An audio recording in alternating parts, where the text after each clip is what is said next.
Seguimos con la unidad temática 5, pero en este caso el punto C, que habla sobre procesos de acumulación. Esta unidad es clave para comprender cómo los factores que utilizamos en un proceso productivo se convierten en objetivos productivos. Comprender este recorrido implica aprender a interpretar la realidad de una unidad productiva donde iniciamos el análisis. Podremos aplicar estos procedimientos si y solo si podemos observar el proceso productivo, relevar los datos, entrevistar los actores claves, intercambiar opiniones con los experimentados gestores de la unidad productiva y a partir de ahí cumplir con las tres fases que enunciamos en esta imagen. Primera fase, vinculación, factores, acciones mediatas e inmediatas. Segunda fase, vinculación entre acciones mediatas y las acciones inmediatas. Tercera fase, vinculación entre acciones inmediatas y los objetivos productivos finales. ¿En qué consiste la primera fase?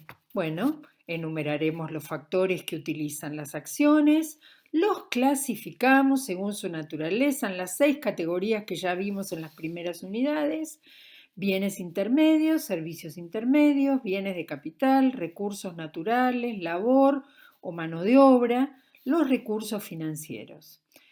Analizamos si son de libre disponibilidad o de adquisición comprometida. La posibilidad de divisibilidad. ¿Cómo se comportan respecto de la transferencia en el tiempo o la transferencia en el espacio? Y la pérdida de potencialidad productiva. Analizamos si su pérdida es parcial o total. Identificamos las actividades que integran el proceso productivo. Retomemos el ejemplo de la panadería. Vamos a tener 3 actividades: amasado, horeo y moldeado y horneado como acciones inmediatas.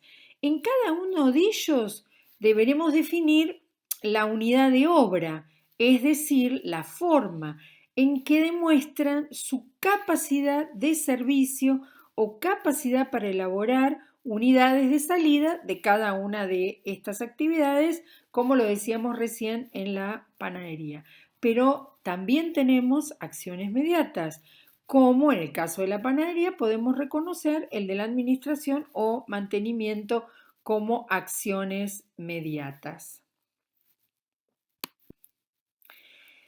Vemos la imagen, refleja el recorrido que realizan los factores que en tanto cuantitativa como cualitativamente son necesarios hacia las acciones o los centros de actividad que fueron clasificados en actividades mediatas e inmediatas, y claramente obliga a determinar la unidad de obra. Pasamos a la fase 2 o segunda fase. Es donde la vinculación se da entre las acciones mediatas a las acciones inmediatas. Debemos cuantificar primero el volumen de servicios para un periodo determinado de esas acciones mediatas. Ejemplo que venimos siguiendo, ¿no? En el caso de la panadería. ¿Cuántos servicios de mantenimiento y limpieza puede realizar esa actividad mediata para los servicios de amasado, horeo y moldeado y horneado? Esto es lo que nos va a permitir determinar el volumen de esas actividades mediatas. Lo que sigue es determinar la cantidad de unidades de obra de las acciones mediatas utilizadas por las acciones inmediatas, que es la forma de asignar los costos en proporción a los servicios recibidos por cada acción inmediata. ¿Qué puede pasar? Que se presten servicios en forma recíproca. En nuestro ejemplo, eso pasa. La administración recibe de limpieza y limpieza recibe de administración. Esto se resolverá con la decisión del analista, considerando la mejor forma de interpretar la realidad de la empresa. Analizará el emprendimiento y decidirá cómo se resuelve la situación de las prestaciones recíprocas. Finalizada esta etapa, todos los servicios de las acciones inmediatas, consecuentemente todos los costos quedaron asignados a las acciones inmediatas. Recordemos que definidas las actividades, las unidades de obra y los volúmenes de actividades, ya podemos realizar las clasificaciones de los factores según su variabilidad y su direccionalidad, es decir, cuáles son fijos y variables y cuáles son directos o indirectos. Fijos y variables en relación al volumen de cada una de ellas y directos o indirectos respecto a cada una de las actividades que estamos analizando. Imagen nuevamente refleja el recorrido, la cantidad de servicios prestados a las acciones inmediatas. Tercera fase.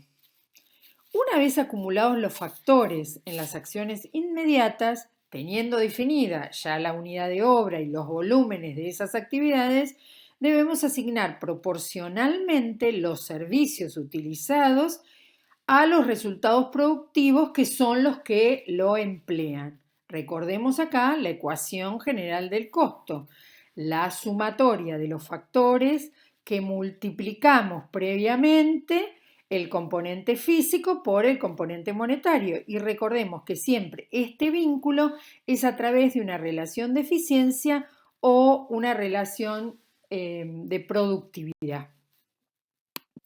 Volvemos a utilizar la imagen para ver el recorrido. Los costos asignados a los objetos productivos. Aquí aparece un problema que merece nuestra mayor atención. La pregunta que nos tenemos que hacer es, ¿cuáles son los tratamientos para la acumulación de los costos de los factores en los objetos de costos? Y acá aparecen dos alternativas. La primera son los factores que se pueden acumular mediante un tratamiento individual. Es el aplicable a los factores que son los más significativos o relevantes en cada proceso, con las relaciones de productividad o eficiencia específica, con su componente monetario, va al producto final. Pero aparecen otro grupo de factores que por su baja significatividad se los va a tratar en forma grupal. Es decir, son el resto de los factores que no tienen alta significatividad o son de baja importancia relativa, pero son tan necesarios como esos importantes. Y ahí se establece un procedimiento también respetando las relaciones de eficiencia y componentes físicos y monetarios, pero se busca que a partir de un elemento homogeneizador o característica común puedan tener un tratamiento de carácter grupal. ¿Cómo lo hacemos? Bueno, cuando empezamos esta unidad les recordábamos que debíamos clasificar los factores. Y definidos las acciones y las actividades, les decíamos que debíamos clasificar según su variabilidad y su direccionalidad.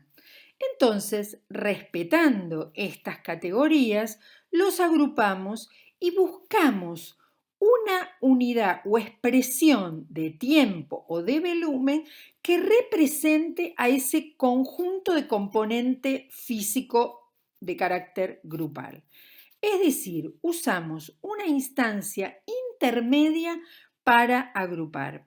El paso siguiente es encontrar el componente monetario que nos permita hacer la asignación y esa será la que denominamos la cuota por unidad física, que no será otra que el cociente entre el conjunto de factores agrupados y la cuantía total de la expresión física que elegimos como unidad homogeneizadora. Los invitamos a seguirnos con el ejemplo que pusimos en la imagen. Elegimos 3 factores que se utilizan en nuestro ejemplo, en la panadería. 2 variables, gas y fuerza motriz, Y el tercero, el alquiler de un galpón como factor de comportamiento fijo. Dijimos en la imagen anterior que debíamos elegir una unidad homogeneizadora. ¿Qué entendimos en este caso? Que cuando analizamos la actividad, la mejor unidad de obra que reflejaba el esfuerzo productivo era la hora máquina. Entonces, una vez que tenemos esa hora máquina, que en nuestro caso son las 30.000 horas máquina que aparecen en la primera columna, tenemos que vincular esa unidad de obra o de esfuerzo con los factores que estamos agrupando. Así es como tenemos el dato de cuántos metros cúbicos por unidad máquina, de hora máquina, utiliza el factor gas y cuántos kilowatt utiliza por hora máquina también las unidades que vamos a producir. Así, cuando sabemos cuánto es el consumo total, podemos hacer el presupuesto al que vamos a valorizar con la tarifa que le corresponde a cada factor que vamos a tomar en forma grupal. Entonces, ya tenemos el total del presupuesto por cada factor expresado para el gas y expresado para la fuerza motriz. En el caso de nuestro ejemplo, tenemos a su vez para el factor fijo un presupuesto de 30.000. Entonces, la suma de los factores variables más los factores fijos nos dan un presupuesto de 127.500. Ese 127.500 será el numerador del cociente que nos va a permitir determinar la cuota. ¿Cuál es el denominador? El denominador son los volúmenes determinados expresados en la unidad no genuina homogeneizadora del tratamiento grupal. Ese cociente entre el presupuesto y las 30.000 horas máquina, que es el volumen de esa actividad, establece que tenga una cuota de 4,25 pesos por hora máquina. En nuestro ejemplo, esa cuota va a ser utilizada por los productos que pasan por ese proceso productivo o actividad. El ejemplo que tenemos es que hay un producto A que dice utilizar 2 horas máquinas por cada unidad de ese producto. Entonces, si usa 2 horas máquinas por la cuota, lo que nos va a dar claramente es que ese producto tiene una absorción de costos de 8,50. Eso mismo se puede ver en la desagregación que tenemos en forma paralela en nuestra imagen. Volvemos a decir, la unidad A usa 2 horas máquinas y cada hora máquina usaba 5 metros cúbicos de gas.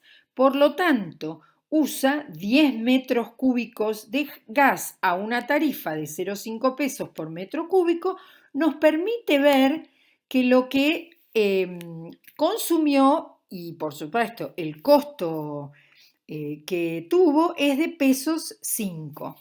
Vamos a la fuerza motriz. Dice que usa 2 horas máquinas en la unidad A. Cada hora máquina usa 7,5 kilowatts. Quiere decir que va a usar cada unidad 15 kilowatts a la tarifa de 0,10 pesos por kilowatt. Va a ascender a 1,5 pesos por cada unidad A.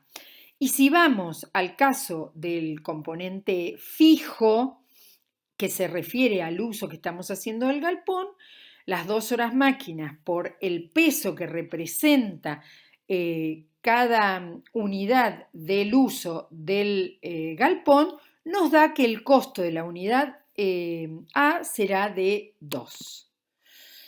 Esto de alguna manera nos permite vincular, como decíamos recién, los factores que utilizaron directamente y comprobar directamente cómo se vinculan con el producto.